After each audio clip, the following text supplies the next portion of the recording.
Welcome to Restoria, your cozy corner for gentle bedtime stories. My name is James and I'll be your host tonight.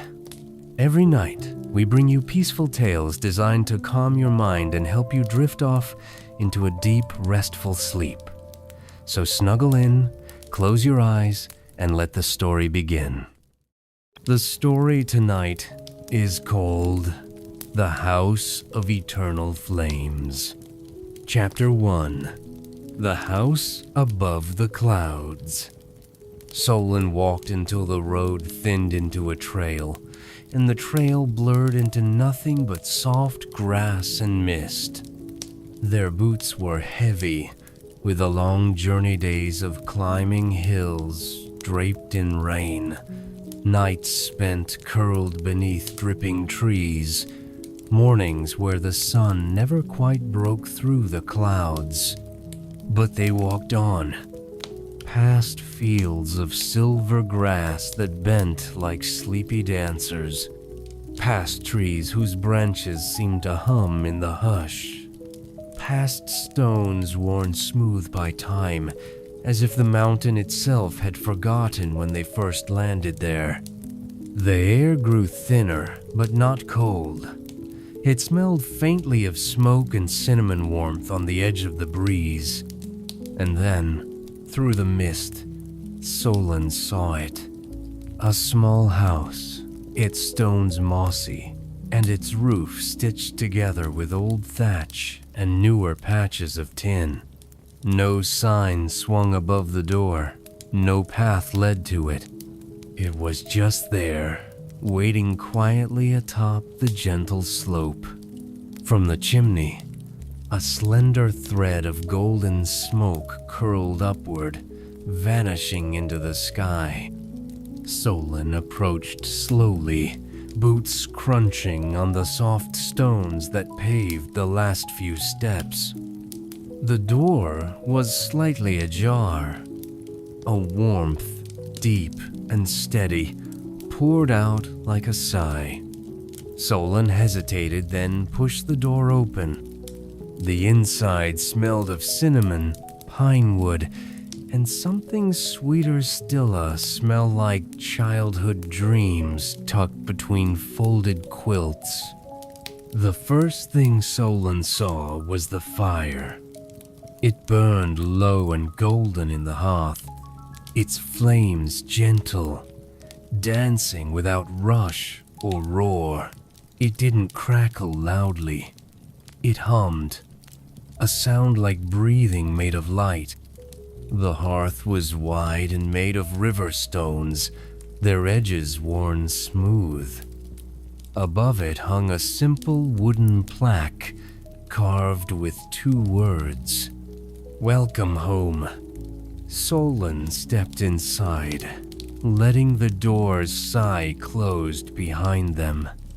The house was one large room, filled with cozy cornice-worn armchair draped with a patchwork blanket, shelves of old books leaning against each other like sleepy companions, a thick rug that looked older than any memory. A kettle hung over the fire, gently steaming. Before Solon could wonder what to do, a soft voice spoke from the far corner. "Sit," it said. "You've come a long way." Out of the shadows stepped a woman, small and round, with hair the color of moonlit clouds and hands lined with kindness. She wore a sweater so soft it looked like it had been knitted by dreams. "I'm Mora," she said simply, as if that explained everything. Solon, too tired to question, nodded and sank into the nearest chair. It swallowed them up, wrapping around tired muscles and bones. Mora moved slowly but surely, pouring tea into a thick mug. She handed it to Solon without a word, only a knowing smile. The tea tasted of honey and something green and alive. It settled into Solin's chest like a small fire of its own. For a long time, they sat in silence. The fire hummed. The rain outside softened into a mist, so fine it seemed to hold the house in a silver shell. Finally, Solon spoke, voice rough with disuse. "This place, it's real?" Mora chuckled, a sound like the first log catching in a hearth. "As real as you are," she said. Solon stared at the flame. It didn't consume the logs. It danced above them, fed not by wood but by something gentler. Hope, maybe. Or the simple will to keep glowing. "How long?" Solon started. "Longer than memory," Mora said. "Longer than stories." Solon leaned back, letting the chair hold them. For the first time, in longer than they could say, they felt no pull to move, no weight pressing them forward. Here, in this small house above the clouds, the world had slowed enough for them to catch up. Mora handed them a folded blanket, soft and smelling faintly of lavender. "Rest," she said. Solon didn't argue. They curled into the chair, the blanket tucked under their chin, the fire a golden heartbeat before their eyes. As their lids grew heavy, they thought they heard the fire whisper not in words, but in a feeling. "You are safe. You are warm. You are home." The mist wrapped the house like a dream, and Solon, breathing in the hush of it, drifted slowly into sleep. Chapter 2: A Hearth That Hums. When Solon woke, the light in the house had shifted. It wasn't bright sunlight that poured through the small windows. It was a softer, gentler glow, the kind of light that feels like the inside of a dream, just before you wake. The fire in the hearth still danced, humming low and steady. Solon sat up slowly, the blanket falling from their shoulders. Their body felt different, not completely rested, not completely whole, but quieter, as if the frayed edges of their spirit had been gently mended in the night. The air smelled of warm bread and something sweetly spiced. Across the room, Mora moved about, a slow, careful rhythm to her steps. She stirred a pot hanging over a low flame in the small kitchen nook, her sweater sleeves pushed up past her elbows. "Good morning," she said without turning, as if she'd been expecting Solon to wake exactly at that moment. Solon murmured a greeting back, voice rough but easier than before. Mora ladled something thick and golden into a bowl and set it on the low table near Solon's chair. "Eat," she said. "The road unwinds better on a full belly." Solon didn't argue. The food, a simple porridge dusted with cinnamon, was exactly what they hadn't known they needed. It filled the hollow places inside them, warmed their ribs, softened the hard edges of waking. When the bowl was empty, Solon leaned back and let the hum of the hearth fill the spaces between their thoughts. It wasn't just heat the fire gave. It was presence. A steady, patient heartbeat stitched into the stones of the house. Solon stood slowly, legs a little unsteady but stronger than before. They wandered the small room, tracing fingers over the spines of old books stacked in lopsided towers over faded quilts folded neatly in baskets. Everything in the house was worn but cared for, loved in a way that made even the cracks and frays feel precious.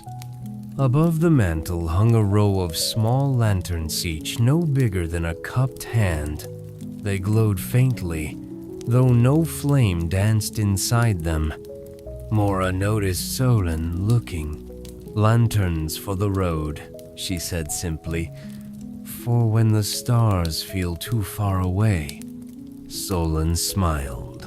A small, shy thing that felt strange on their face after so many long, weary days. They drifted toward the window. Outside, the mist had lifted just enough to show the tops of the nearby hills, their grasses silvered by dew. A small path wound down from the house, disappearing into the folds of the land like a thread sewn into soft cloth. "You won't need to rush," Mora said behind them. Solon turned. "You stay here?" Mora shrugged, the corners of her eyes crinkling. Someone must keep the flame company. Solon let their gaze drift back to the hearth. The flame had changed, just slightly. Now it flickered in soft colors gold, yes, but also hints of blue and violet, like the last edge of twilight. It was beautiful, and somehow it felt familiar. Mora crossed the room and pressed something into Solon's hand. A small, worn book. "Write, if you like," she said. "The fire likes to listen." Solon ran their fingers over the leather cover. The pages inside were blank, creamy, and thick, ready to catch whatever words might tumble out. "I'm not much of a writer," Solon murmured. "Doesn't matter," Mora said, settling into her own chair with a soft grunt. "It's not about the writing, it's about the breathing." Solon sat again, cradling the book in their lap. They watched the flame dance, listened to the soft tick of the old clock on the wall. Let the weight of the world slide off their shoulders, piece by careful piece. And slowly, without force, without fear, Solon picked up the small pencil tucked into the spine of the book and began to move their hand across the page. Not words at first, just shapes. The curve of a river, the outline of a hill, the soft, spiraling motion of smoke rising into mist. And as they drew, the flame seemed to hum a little louder, not urgently, but warmly, like an old friend humming a tune you hadn't realized you remembered. The morning passed in a soft, steady blur. Mora knitted quietly. The fire breathed. And Solon, for the first time in a long time, felt the slow, patient rhythm of life returning to theme on line, one breath, one heartbeat at a time. Chapter 3. Whispers in the Stone. The day in the House of Eternal Flames unfolded like the slow turning of a page. After a simple lunch, warm bread, honeyed tea, and slices of crisp apple, Mora encouraged Solon to stretch their legs. "The house has more corners than it looks from the outside," she said with a wink. "Go on, let it find you." Solon hesitated for a breath, then wandered deeper into the stone house, leaving the warmth of the hearth behind them. The rooms were small and simple, linked by low archways and wide stone thresholds. In each room, the same quiet golden light hovered, not harsh, not artificial. It was as if the flame in the hearth had soaked into the very walls. Solon trailed their fingers along the stones, feeling their coolness. The first room they found was a library, not large, not grand, but lined with shelves bowed under the weight of old books and journals. A small window overlooked a tangle of silver-leafed vines clinging to the outside walls. Solon pulled a volume at random. Journeys Remembered was written on the spine in faded ink. Inside, the pages were filled not with stories, but with sketches, maps of lands Solon had never seen. Rivers flowing backward, islands that floated in the air. Somehow, it made their heart ache and settle all at once. They set the book down carefully and moved on. The next room was filled with music, not the kind made by hands, no instruments, no players. Instead, small glass chimes hung from the beams, catching invisible breezes that sang soft, wordless lullabies. Solon stood beneath them, closing their eyes. The notes fell like warm rain against their skin, washing away a layer of tiredness they hadn't even known they carried. Room after room, the house unfolded itself.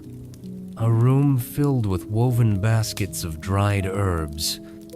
A room where the floor was tiled with bits of colored stone, forming a vast, swirling mural of sea and sky and stars. Each space was simple, but alive, breathing a slow, patient welcome. Finally, Solon found a narrow staircase winding downward. The air here grew cooler, but not cold. They descended carefully, their hand brushing the rough stone wall for balance. At the bottom, a low-ceilinged room opened before them. In the center stood a single stone basin, wide and shallow. Above it, suspended by nothing Solon could see, floated a single ember.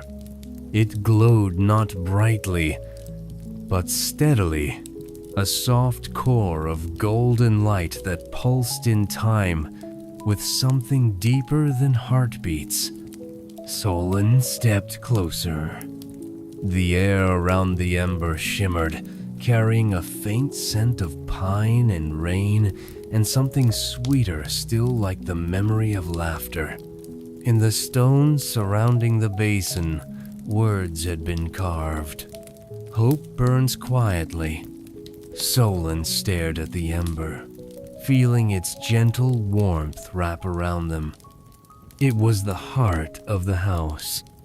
The fire in the hearth upstairs wasn't fueled by logs or flamewood.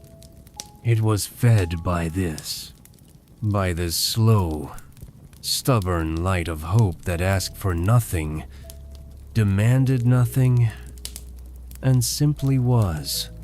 Tears pricked at Solon's eyes, sudden and inexplicable. They knelt by the basin without thinking, resting their hand lightly on the carved stone rim. The ember pulsed once, twice, as if answering a question Solon hadn't known they were asking. "You are not lost," it seemed to say. "You are only resting." Solon stayed there a long time, breathing with the ember, letting its quiet strength seep into all the hollow places inside them. When they finally rose, The weight in their chest was lighter, not gone, but carried differently, carried together.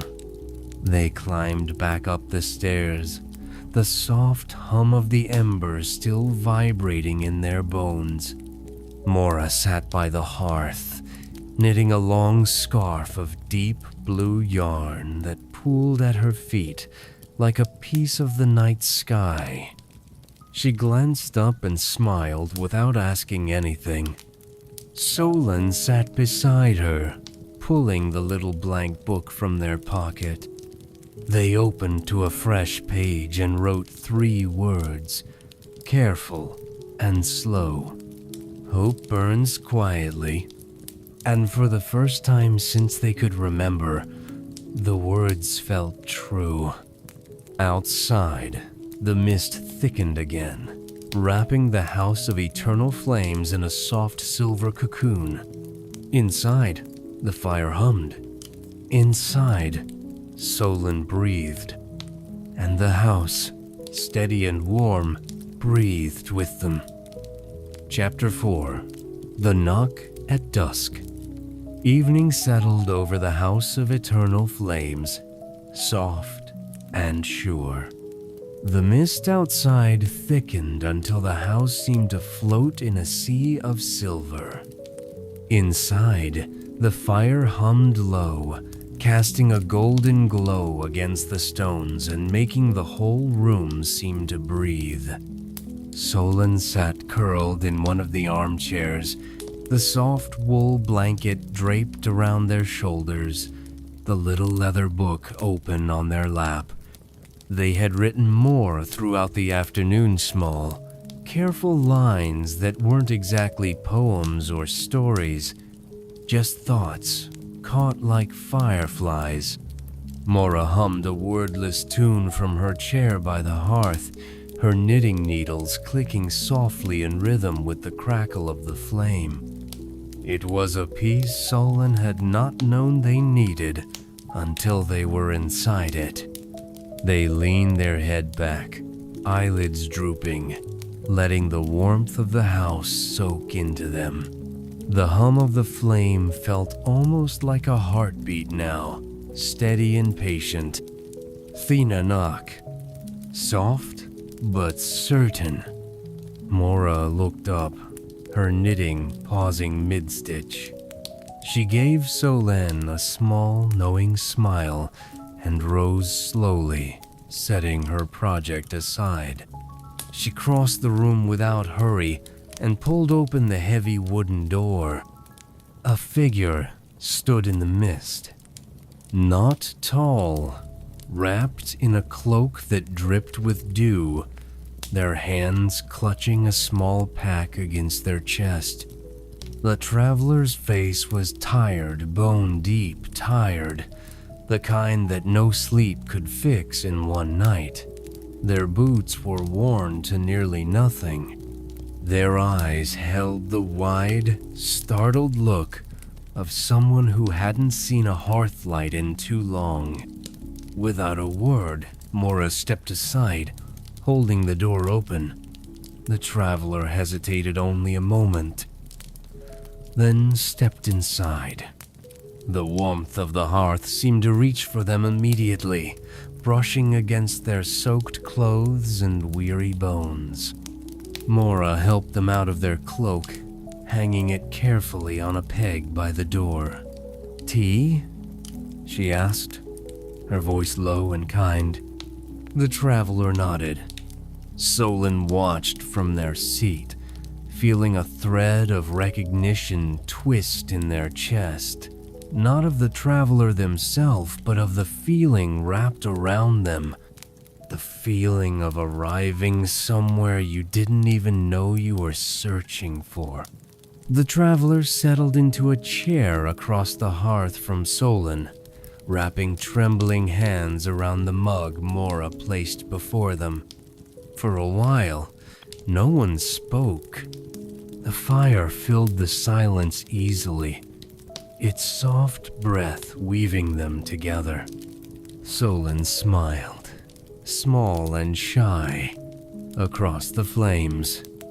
The traveler noticed and offered a tired but genuine smile in return. Mora moved around the room, lighting a few extra lanterns, tucking another blanket over the back of the traveler's chair.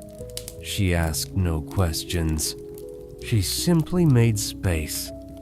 The way the house itself made space wide and deep and gentle.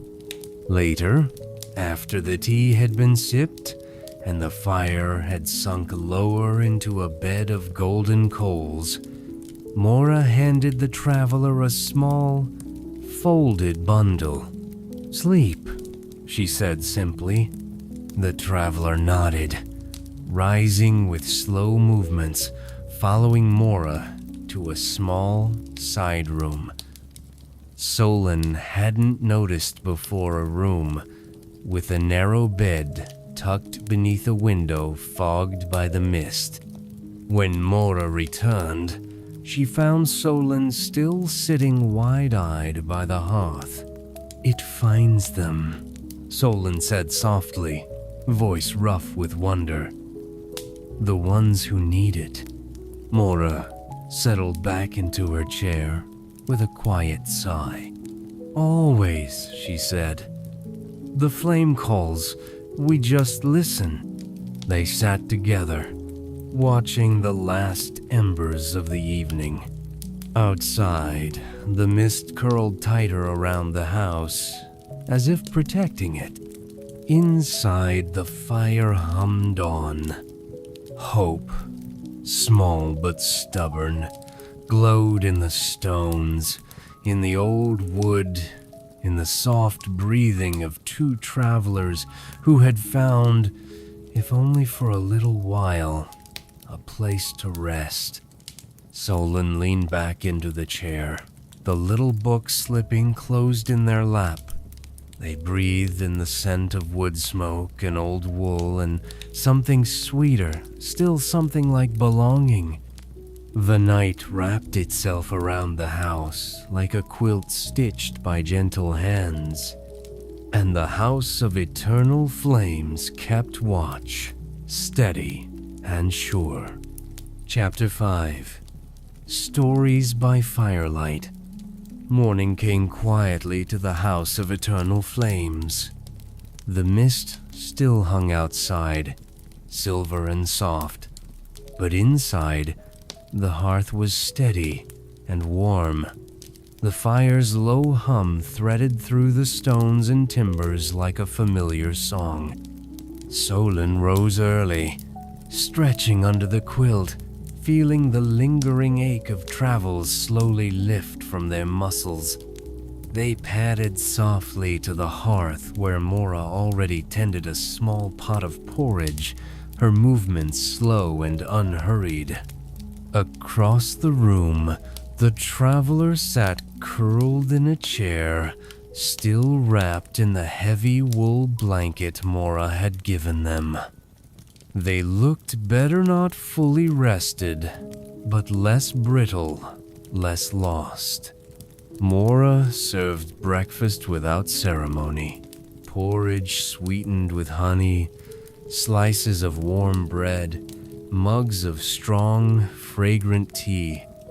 Solon and the traveler ate in companionable silence, punctuated only by the soft clink of spoons against bowls and the occasional low crackle from the fire. When the meal was done, Mora tucked herself into her favorite chair, a new bundle of knitting in her lap, and gestured gently toward the hearth. "The fire likes stories," she said. The traveler looked uncertain. Solon smiled and spoke first, their voice low but steady. "I used to walk forest roads when I was young," they said, "trying to find the place where the mist touches the stars. I never quite got there, but every time I got lost, I found something else." They trailed off, cheeks warm, surprised by how easily the memory had slipped out. Mora nodded without speaking. knitting needles clicking softly. The traveler shifted, the blankets slipping from their shoulders.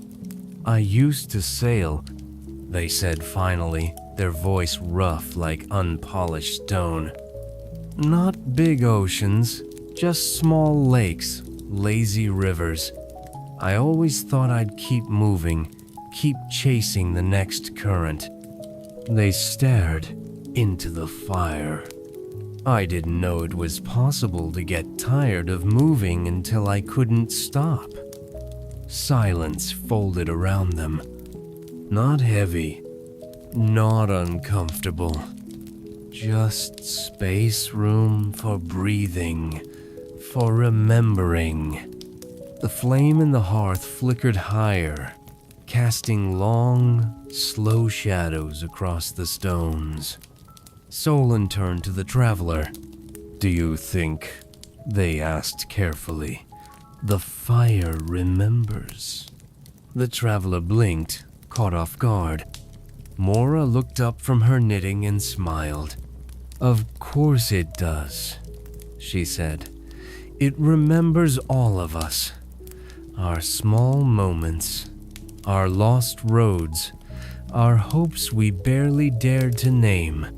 She set her knitting aside and stood, crossing to the hearth. She knelt, placing a gentle hand on the stones. "The flame isn't fed by wood," she said softly. "It's fed by memory, by breath, by dreams and rests and quiet wishes." The traveler and Solon watched as Mora closed her eyes, her hand resting against the warm stones, listening. After a moment, she stood and beckoned them closer. Solon rose first, stepping to the hearth, placing their palm carefully on the stones. The warmth seeped through their skin, a pulse of life, older and softer than anything they'd ever known. The traveler joined, resting their hand beside Solon's. The fire pulsed gently, and with it, memories stirred not sharp and painful, but soft-edged like dreams just before waking. Solon saw a winding road through golden fields. The traveler saw a small boat adrift on a moonlit lake, and beneath it all, a hum that said, "You are part of this. You have always been part of this." They stayed there a long while, breathing with the fire, letting it fold them into its endless remembering. Finally, Mora spoke again, her voice as gentle as the mist curling around the windows. "The flame will keep what you cannot," she said. "It will hold the pieces you aren't ready to carry, and when you're ready, it will give them back to you, smoothed by time, warmed by hope." Solon stepped back, their heart full to the brim with something they couldn't name. The traveler's shoulders had softened, their hands no longer clenched tight around invisible burdens. They returned to their chairs, wrapping themselves once more in soft blankets, letting the fire's hum settle into their bones. Outside, the mist pressed gently against the house, but inside, the hearth glowed steady and sure. And above the slow breaths of two weary travelers, the house of eternal flames listened, remembering, humming, holding. Chapter 6. Lanterns for the Road. The next morning came with a softness that almost went unnoticed. The mist outside had thinned, showing glimpses of a sky painted in the faintest shades of pink and gold. The house itself seemed to sigh, a gentle breath after a long, comforting night. Solon woke first, stirred by the shifting light and the faint clink of Mora moving quietly through the kitchen. The traveler still slept, bundled deep in their chair, the lines on their face eased in sleep. Solon sat up, rubbing their eyes, feeling the lingering warmth of the hearth settle into their bones. They knew somehow, without being told, that today was a day for moving on. Mora noticed the way they sat, the quiet tilt of their head.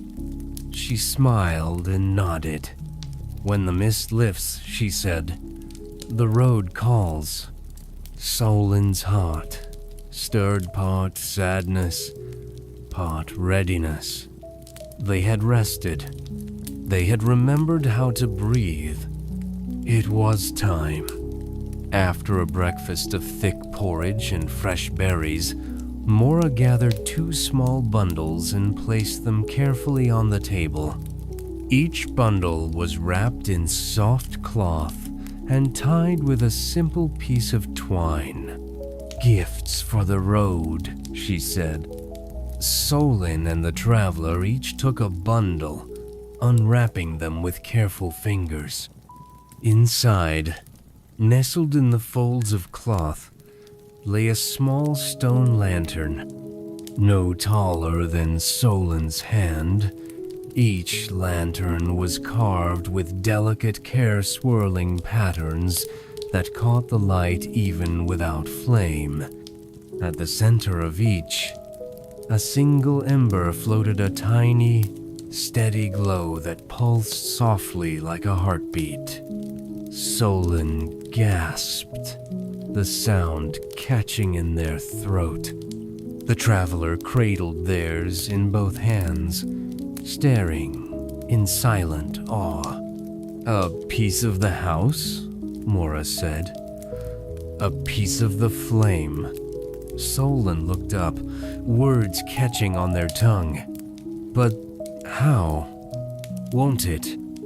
Mora shook her head. "The flame doesn't diminish," she said simply. "It shares. It remembers." Solon pressed the lantern close to their chest, feeling its warmth seep through the fabric of their coat, straight into their heart. The traveler tucked theirs carefully into the deep pocket of their cloak, a small smile lifting the corners of their mouth. They understood. The flame wasn't something you left behind. It was something you carried. Outside, the mist began to roll back, pulled away by a gentle breeze. The path beyond the house became visible, winding down the hill, curling between stands of silver grass, disappearing into the wide, waiting world. Mora opened the door and stood aside. "Go well," she said simply. "Go warmly." Solon and the travelers stepped out onto the threshold. For a moment, they hesitated, looking back. The house stood steady against the mist, its stones warmed by countless years of hope and memory. The hearth fire glowed behind the windows, a steady promise. They didn't speak. They simply nodded to Mora, to the house, to the flame end, set their feet to the path. The lanterns glowed softly from within their hands and pockets, pulsing a slow, patient rhythm that matched the beating of their hearts. The path stretched ahead, and though they couldn't see its end, it no longer felt frightening. It felt full of sky and mist and stories yet unwritten, full of the quiet hum of memory and belonging, full of the small, stubborn flame that would never, ever leave them. Solon walked with lighter steps than they'd known in months. The traveler matched their pace, the two of them moving together like a new constellation, stitched across the morning by invisible thread. Behind them, the house of eternal flames grew smaller, but the warmth of it stayed, wrapped around their shoulders like a cloak. The road was long. The road was unknown, but the flame small, stubborn, steady was theirs to keep. And as they walked into the golden mist, the world itself seemed to hum with quiet welcome. Chapter 7. The Flame Carries On. The mist continued to lift as Solon and the traveler walked. Each step was slow but sure. The soft dirt path winding through hills washed in the pale gold of a waking sun. The world around them seemed to stretch and breathe, as if it, too, had found a deep and restful sleep the night before. The tiny lanterns tucked in their hands and cloaks pulsed with steady light, a quiet reminder that no matter how far they went, a piece of warmth and hope moved with them. For a long while, they traveled together in silence, their footsteps brushing through the silver grass, their breath mingling with the morning air. Finally, they reached a fork in the Pathon Trail, winding east toward the forests, the other bending west toward open fields and distant villages. They stopped. No sadness, no fear, only a shared understanding that their roads, while entwined for a time, were meant to wander apart. Solon turned to the traveler, their fingers resting lightly on the stone lantern tucked against their side. The travelers smiled, soft and sure, their eyes catching the morning light. "May your flame burn steady," Solon said. "And yours," the traveler answered. They nodded on C, simple gesture that held all the thanks, all the recognition that words could not hold imparted. Solon took the eastern path, their boots brushing aside the dew-damp grass. The traveler moved west, their cloak catching the breeze like a small, proud sail. The world around Solon widened with every step. The hills rolled outward, kissed by sunlight. The air smelled of new leaves and soft earth. And through it all, the warm thrum of the little lantern at their side kept steady time with their heartbeat. When Solon paused to rest by a leaning willow tree, they set the lantern beside them and watched its gentle glow paint golden patterns across the ground. People would ask, maybe, where they had found it, how it stayed lit without flame or oil. Solon would smile, knowing that some stories were not meant to be explained. Some stories were meant to be carried. After a time, Solon stood, brushing dew from their coat, lifting the lantern carefully back into their hands. Ahead, the forest whispered a welcome. The path stretched into the trees, dappled with sunlight and shadow, and Solon's feet, light with belonging, followed it without fear. Far behind, high in the mountains, the house of eternal flames stood quiet, its stones warmed by countless years, its hearth humming a slow, steady song, its doors forever open to any soul weary enough to find their way there. The house did not mourn those who left. It held a piece of them in its stones, in its quiet walls, in the golden glow of its ever-burning fire. It waited. It remembered. It hummed its promise into the mist and sky. You are not lost. You are only resting. And somewhere down a sunlit path, lantern in hand, Solon carried that promise into the wide, waiting world.